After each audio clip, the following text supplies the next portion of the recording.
Simply connected region, a region in which every closed curve can be shrunk to a point without passing out the region simply connected. क्या मतलब है इसका?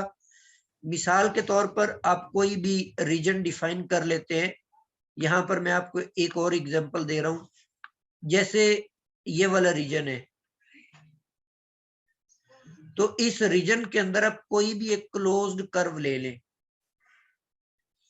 इस curve को आप सुकेड़ते जाएं, इसको छोटा करते जाएं। शरंक का मतलब होता है उसको सुकेड़ना, तो उसको आप सुकेड़ते सुकेड़ते छोटा करते जाएं, तो एक वक्त आएगा कि वो एक पॉइंट बन जाएगी। उसको सुकेड़ते सुकेड़ते सुकड़ सुकड़ कर वो एक पॉइंट रह जाएगी।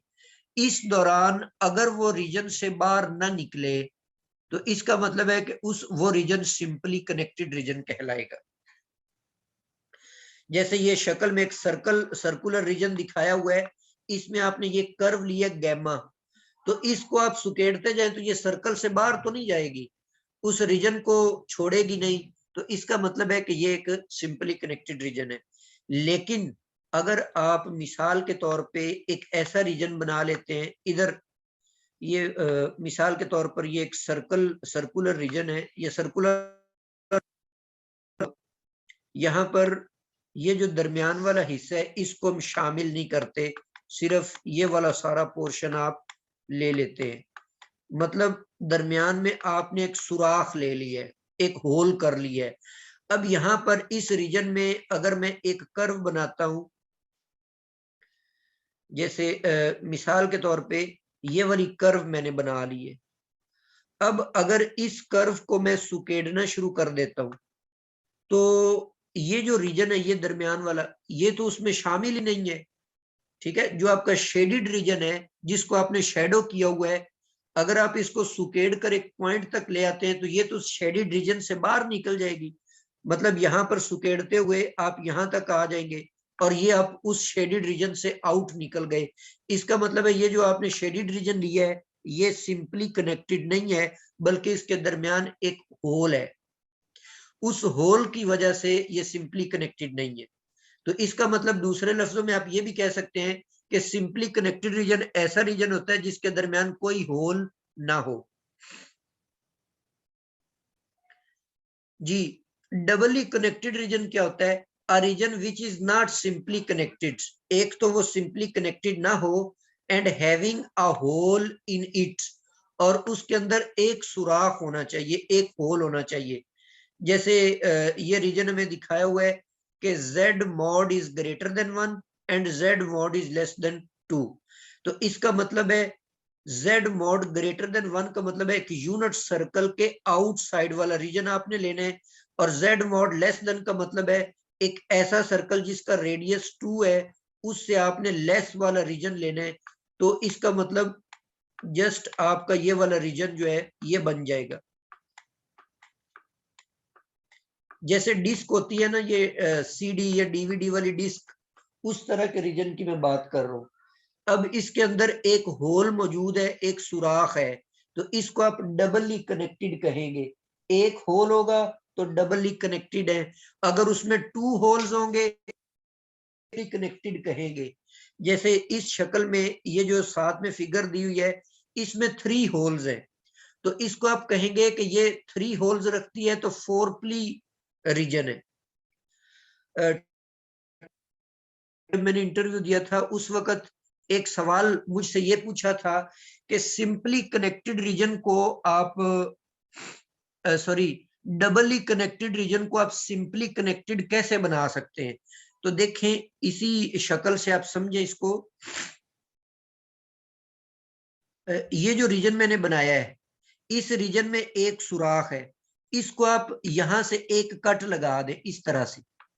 जब आप इसको कट लगाकर काट देंगे तो ये सिंपली कनेक्टेड बन जाएगा, क्योंकि अब उसमें सुराख मौजूद नहीं है, अब उसमें होल नहीं है, तो वो सिंपली कनेक्टेड होगा।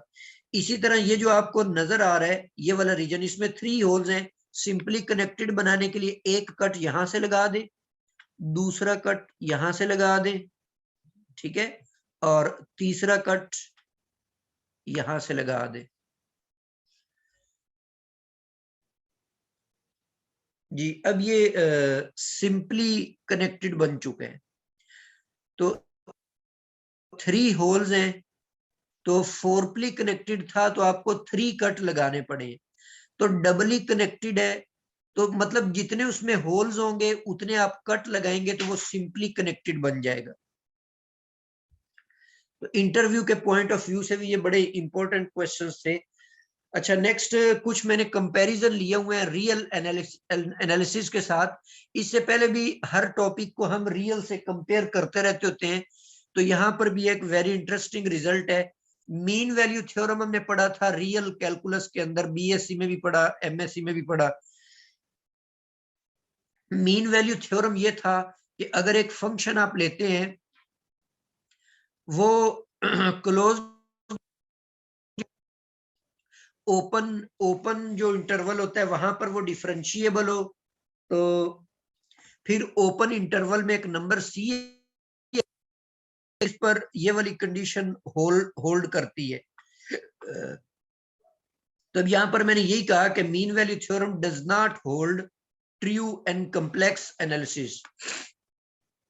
कॉम्प्लेक्स एनालिसिस के अंदर मीन वैल्यू थ्योरम होल्ड नहीं करता। सपोज करते हैं हमने एक फंक्शन ले लिया w ऑफ t, जिसका रियल पार्ट u है और इमेजिनरी पार्ट v है। ये जो w है ये कंटिन्यूअस होगा क्लोज्ड इंटरवल पर और डिफरेंशिएबल है ओपन इंटरवल पर। ये दोनों बातें इसमें hold. then it is not necessary true that there is a number c in the open interval such that this thing must hold। इसकी एग्जांपल के तौर पे मैंने एक कॉम्प्लेक्स वैल्यूड फंक्शन ले लिया w of t is equal to e raised to power iota t, जो कि यूनिट सर्कल। अब मैं सपोज कर लेता हूं कि ये वाला ऐसा नंबर c एग्जिस्ट करता है, मैं सपोज कर लेता हूं। तो फिर मैं यहां पर इंटरवल जो है 0 से 2 पाई, तो b की वैल्यू मैंने पुट कर दी और a की वैल्यू भी पुट कर दी, नीचे b माइनस a लिखा। अब e रेज टू पावर 2 पाई भी 1 होता है और e रेज टू पावर 0 भी 1 होता है, तो ये 0 आ जाएगा। तो लेफ्ट साइड पे इसका जो डेरिवेटिव है वो बनेगा iota e raise to power t. ये e raise to power iota t का डेरिवेटिव है। टी की वैल्यू सी पुट कर दी। अब ये एक्सपोनेंशियल फंक्शन इक्वल टू 0 आ गया, विच इज इम्पॉसिबल, क्योंकि हमने पढ़ा हुआ है कि कॉम्प्लेक्स वैल्यूड फंक्शन जो होता है वो किसी भी वैल्यू के लिए 0 के इक्वल होता ही नहीं है, तो ये इम्पॉसिबल होता है। तो इस लिहाज से ये मीन वैल्यू थ्योरम होल्ड नहीं करता। इसी तरह वैल्यू थ्योरम था mean value theorem of integration, ये भी इसमें होल्ड नहीं करता।